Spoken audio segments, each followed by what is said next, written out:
Hello, and welcome to Game Changer Live. We were created to inspire with topics around coaching, positivity, mindset, and more. We go live every Wednesday. I do have to let you know that I've been having some internet issues today, and that may mean that the stream is just drops or ends outside of my control. And I just want to let you know ahead of time if that happens, we'll try to jump back on as quickly as possible. A new live will be created, and you should be able to see that on our channel. So make sure that you have subscribed to our channel and watch it to see if a new live shows up. If we stop broadcasting, but we're not going to, right, We're not Kirsten? gonna. We're not gonna. It's gonna go great. It's going to be great. It's going to be a post-Christmas miracle. Well, That's listen, right. Kirsten is our guest this week, and Kirsten is a PCC certified coach, which means that she has many years of experience as a coach. She served as a leader for our local chapter of the International Coaching Federation here in Oregon, and during her tenure as our president, she saw our chapter go through some massive changes in structure and function because we were dealing with COVID. And so she's got some leadership experience background there. She's passionate, she's kind, and she's laser focused. And I'm so thrilled to have you on my episode today, Kirsten. Thank you for joining us. Thank you, Daniel. I really appreciate you asking me back because we had a conversation about self-care. Your Um, mouth is moving. Excellent connection. Okay, it looks like we're back. Okay, great. Wow. Sorry. Yes, Woo! we had you on. It's going to be a rough stream. This is the Wild West of live Yeah, podcasts. So, that's okay. Kirsten, tell us about yourself and your coaching business. Sure. So I'm based in Portland, Oregon, but I work with leaders all over the US and actually the world, as long as they're English speaking. That's kind of the key. I'm only lingual in that the one language is my only. Unfortunately don't speak Spanish proficiently enough or Italian to coach in those languages at this point, but so I mostly work with corporate leaders around communication to make them more effective communicators, to navigate difficult conversations, really feel like they have that confidence to have those accountability conversations, feedback, mentoring, motivating their direct reports, crafting a vision, things like that. And then the other service offering that I have is around retirement transition coaching. So some of those same leaders in midlife are thinking about maybe getting off the corporate roller coaster entirely. Maybe they're thinking about starting their own business, working for a nonprofit, being a leader on a corporate board, or just stepping away from work entirely. And so Just listening, we just had a little data hiccup again. that's okay. This is a pain in the butt. But I think that I think that we got the message was that you're a coach that works with leaders around communication and Yep. generally how they motivate their staff and connect with them, but also how they transition into their kind of silver years of what Yes. retirement looks like and maybe not necessarily just being an at-home person, but like having a vivid life that they get to live. Yes, absolutely. That's the Well, goal. who are you talking to today? You're going to be presenting some information for us. Who should listen? Well, I'm going to break the rules, Daniel, but I think it's pretty much for everyone because no matter where someone's at in their career, their professional journey, age, I think the end of the year and the start of the new year is a great time to just take stock in our lives and be intentional about the life that we're creating for the new year. And I Yeah, think that's just a lot of what we do as coaches, right? I mean, on a daily basis, but I think that there's something powerful about this year-end idea that you have, um, because we're always so focused on what we're going to start, what we're going to change in the future, but a temperature for the previous year so that you can make informed decisions for the next one. Exactly. That's one way of looking at it or talking about it. Yes. Awesome. Well, I'm excited to hear some more about it. And I know that you've done this process, right? This is the time of year where you set aside some time to do this kind of work. Mhm. So I'm wondering if you can give us a little sneak peek and share with us some significant wins or losses that you recorded over the year. Sure. So I have a process that I'll go into a little bit later, but in terms of, I think some of the The biggest win that I had this year is committing to working only 4 days a week. So that's something I decided to do last December. And I have discovered and been honest with myself that I tend to work too much. I am a workaholic. And so for me, I could spend every day working. I get a lot of enjoyment out of it. I get a lot of my self-worth out of it, rightly or wrongly. That's kind of how I'm wired. And so for me, trying to adjust as I looked at all the different aspects of my life, your health and finances and relationships and things like that, it was like there was so much weight attached to the work segment. And so I was like, how am I going to get out? Well, I'm not going to take Fridays off, but I'll shift to make sure that kind of thing happens. But it was really interesting to me. I had to be a little ruthless with myself and honest with myself about what I was saying yes to and no to. Yeah. So if there were opportunities to network with folks, it's like they may be of interest to me, but I only have X amount of hours. Where am I going to spend my time?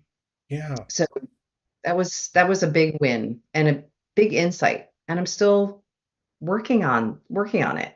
It's, I think that that's a sign of personal growth, though, that you are working on it, that it's not just a rote thing now that's Mhm. passe, that you're thinking about it and moving forward. So, congratulations on making that move, and that's a pretty awesome thing. What about things that haven't worked as well, challenging losses? Any of the Well, there are two. Oh, sure. Oh, yeah. Two. One was outside of my control. It was my dear friend Bob who passed away. He was one of the first people I met when I did informational interviews back in 1994. I came out for a week before I was gonna spend some time out here and decided if I wanted to move to Portland. I had a whole bunch of informational interviews set up, and he was an estate planning attorney, and he and I went out to lunch and we just gabbed for 2.5 hours. It was just we just connected on so many levels. And then when I got married, we got to what I'm taking away from this and what I will continue to prioritize in the coming year is to just not let opportunities for to spend time with dear friends pass me by. yeah, If there's an opportunity to spend time with people I care about, that I'm going to prioritize that over, let's say, work, because I'm not going to look back on my life and think, oh, I didn't work another thing. I'll miss out on opportunities to have spent time with friends like Bob. yeah, and by looking back at those wins and losses, what do you think you've gotten out of that process? I think it's just a continuing rebalancing of these different segments of life. I know we're going to talk about the wheel of life in a little bit, but this, where do I want to put my energy and my time? So really, I know people talk about time management. I really think it's about priority management. So if we look at our goals, right? I'm curious if you do this too. Look at our goals and like who we want to be and what we value. Like, does our time on our calendar reflect how we're actually spending that precious resource? Another way of looking at that might be as a map. And I use a map a lot of times when I'm talking to my Oh, clients about goals, is okay. Yeah. what's your starting point and what's your destination? But at some point, like, you have to ask the question, what's my destination, without considering the starting point, right? Like, Hmm. if you're New York is by plane, or the only way I can get to New York is by sacrificing a bunch of time. But if you think, where do I really want to go? Well, I want to go to New York. Then Right. the next question isn't how are you going to get there from Portland? It's how do you want to arrive? I see. You're reframing the journey entirely. Yeah, Yeah. you start we when with my clients I go backwards from the where you want to end up or where you want to be.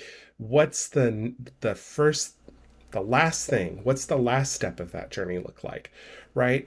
Because we get really bogged down in the details of the present. And sorry for stealing your conversation here, but No, um, no, this is great. I love yeah, hearing this. but really, it's easier to step things out if you know where you're going. Mhm. But quickly, like we don't just map out the whole journey going backwards. Quickly, we go back to the where you're starting from and what the first steps are going to be. So that Yeah. the middle part might be a mystery, but the end and the beginning of your story is going to be really well written. Hmm. I like that. I'm gonna noodle on that and then think about my 2024 goals and like Yeah. how I might adapt them or shift them differently based on what you shared. Yeah. Yeah. Thank you. Well, listen, that inform your next steps, your New Year's resolution or your goal setting and your personal growth for the next year. Yeah. So I I do look at it in segments, but I look at it in the whole at the same time. So Yeah. I'm wondering if you could share, are you able to share that Wheel of Life image that I I sent over? can. Okay, So this great. is the color wheel, right? It has all the different Big. colors, right? Exactly. So some of you that are listening may be familiar with the Wheel of Life, or maybe you already use this tool in your own toolkit as well. There are many different versions of it, but it's this idea of there are many different aspects of our lives. And so it's a way of evaluating, your sense of satisfaction or maybe how much of a wedge that that area of life is taking up. So in case of mine, the career was like, woo, but maybe I didn't want it to be that big. And they're not all supposed to be equal. It's not about judging them. It's more about evaluating it and self-assessing to go, this is where I'm at. Is that fulfilling to me? Is that the life that I want? Right. And so checking in with yourself. So thinking about your emotional and mental health, your spiritual life, core relate. I need to change or do differently or maintain and do the same going forward.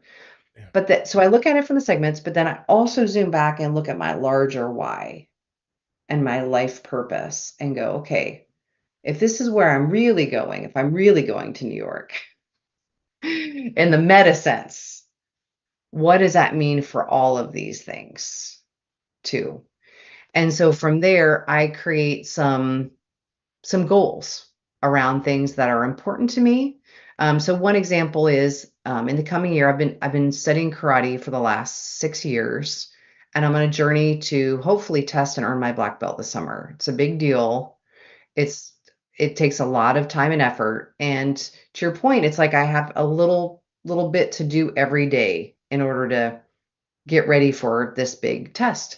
And so making sure that I've got that, keep that end in mind, but then I'm actually blocking it off on my calendar. Because if I don't do that, it's like I'm tying the larger goals to the little small habits and those little bite-sized steps each day to get me to there. Yep. Because otherwise it's like running a marathon. Like how do you run a marathon? I have no idea. I've never done that. But my understanding is from people that have done it, you work up, you start with running around the block and then you get to a mile and you build with people around me. That's not a linear goal. That's a relationship, a long-term goal, right? So that what those action steps are there in support of that might be really different. Yeah.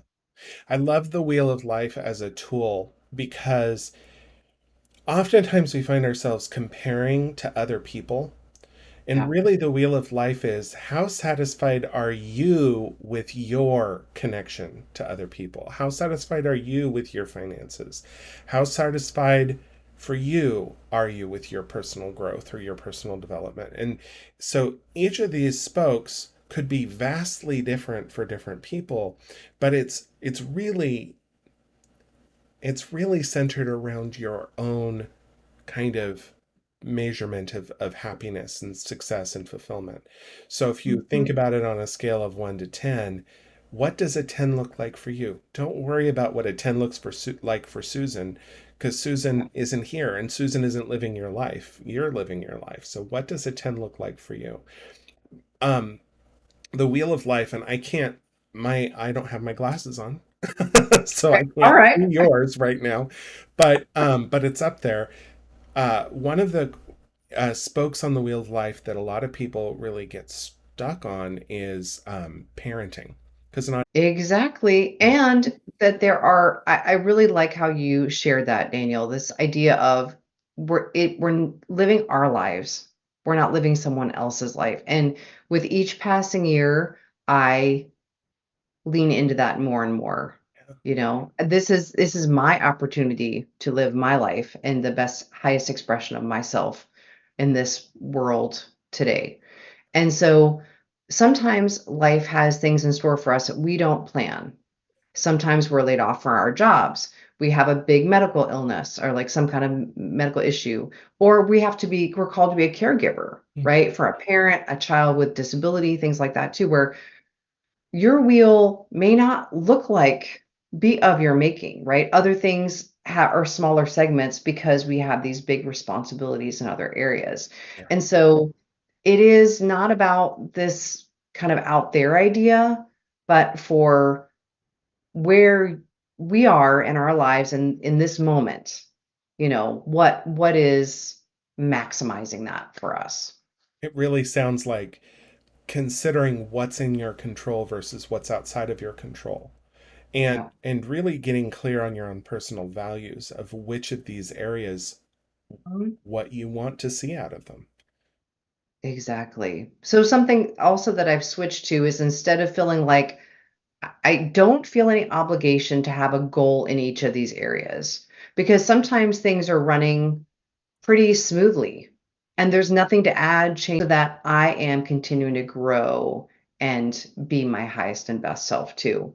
So actually, and I don't have that in a little sheet that I sent over too, but for 2024 for me, it's learning. That's an ongoing one. But in what ways will I continue to do my own personal professional growth, spirituality, community, and that's giving back and building community, culture, music, and art because when I engage in those pursuits, like go to 80s dancing, concerts, art museum, go see some great film, like I feel in touch with humanity and that's super important for me. And then service leadership. So for me, I'm looking at 2024, not really the wheel of life is a way that I do the assessment, but then in terms of goal building, it'll really be a focus around those five pillars to go, okay, where am I gonna take this in 2024?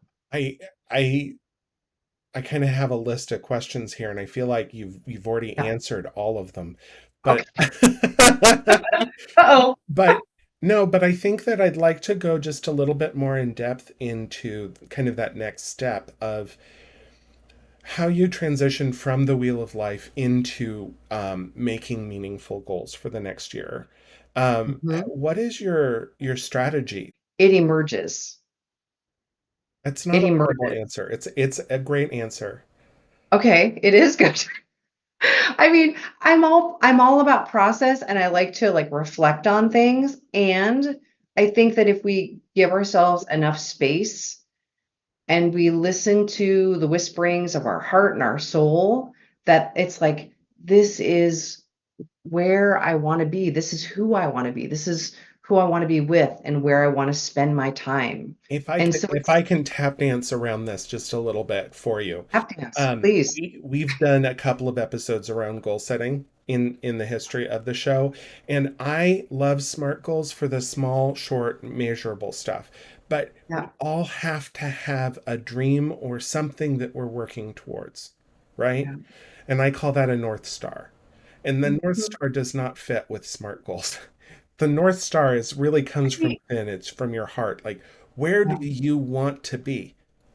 Yeah. That's what New York represents.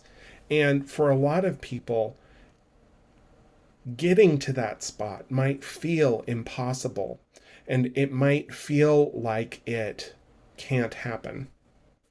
But Mhm. that doesn't mean that you should give up on the dream. It means that you need to create milestone goals. Things down here, The little right? milestones, the Yeah. little lily pads that your toad can hop along to get to Exactly. the spot that it wants to be. Right. And so that kind of structure and tying those things together, and maybe that's why I don't want to get too prescriptive with like the how, because I think different people access that in different ways. Some people want an Excel spreadsheet. Some people like uh, they want to paint it or do a mind map, right? Or a collage of some kind. And Yes. so how they tap into that and create that vision is going to be quite different. I do love mind mapping. And I think Hmm. that if you have a big goal, Yeah. especially if you have a big goal that you're stuck on, that you're like, um, let's say you want to write a book Yeah. and you're really stuck on how to start, on Hmm. what you should do, or what that looks like in the long run. Mind mapping is a great way Yeah. to pull information out. And when I work with my clients on brainstorming like that, it's never say no. Yep. It goes on the mind map. Don't Round oh, because the the left brain of me wants to do just that, edit. Oh, that's not realistic, that's not achievable. And that's not what mind mapping's for. It's like, do the big thing, figure it, just put it all up there. And then you can synthesize, organize, edit, all those things love too. that. I love that. Yeah. Storming, norming, then forming, right? Yes. So Yeah. why don't we take a look at some of the other, because you have two other slides for us.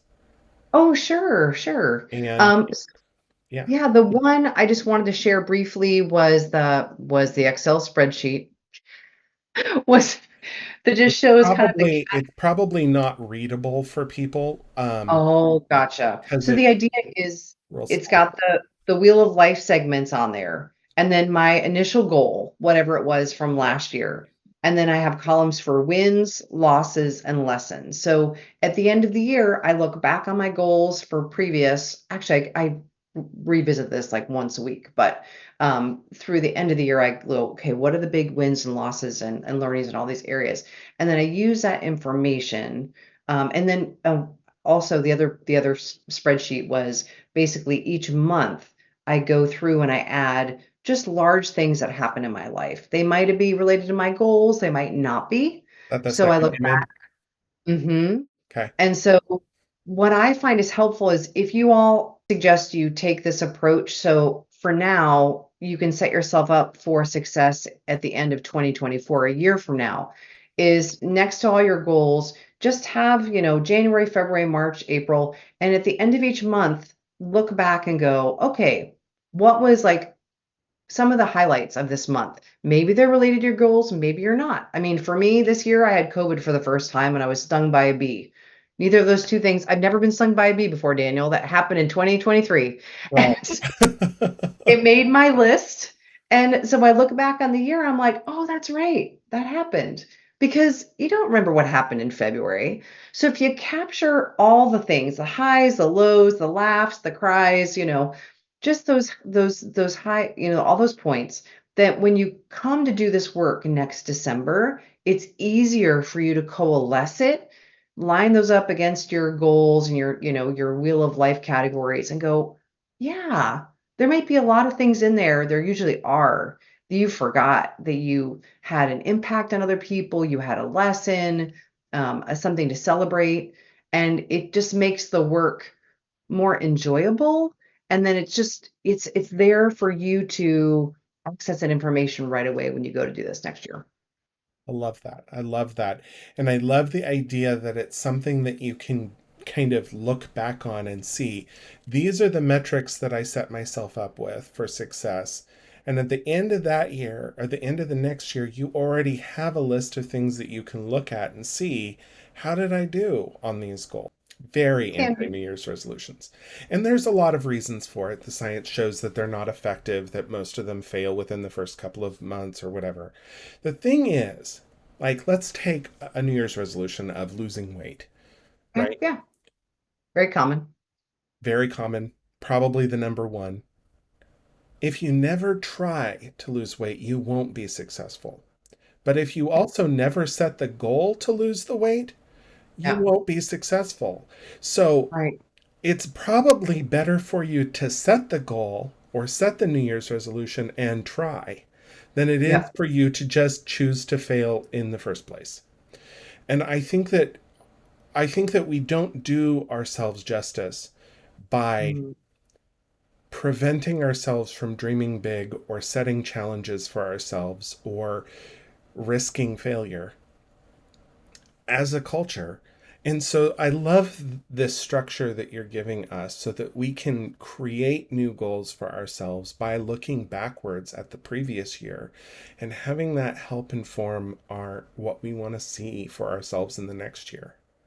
Right. Thank you, Daniel. I agree with you. It is better to have a goal and not hit it. And there's information in that, Yes. right? And Yes. sometimes we realize we all so that our brain does not rebel. Yeah. So the example he gave was somebody that wanted to start going to the gym on a regular basis. He said the first time you're literally going to pack a gym bag, you're going to drive to the gym, you're going to scan in your card or check in at the front desk, and then you're going to get in your car and you're going to drive home.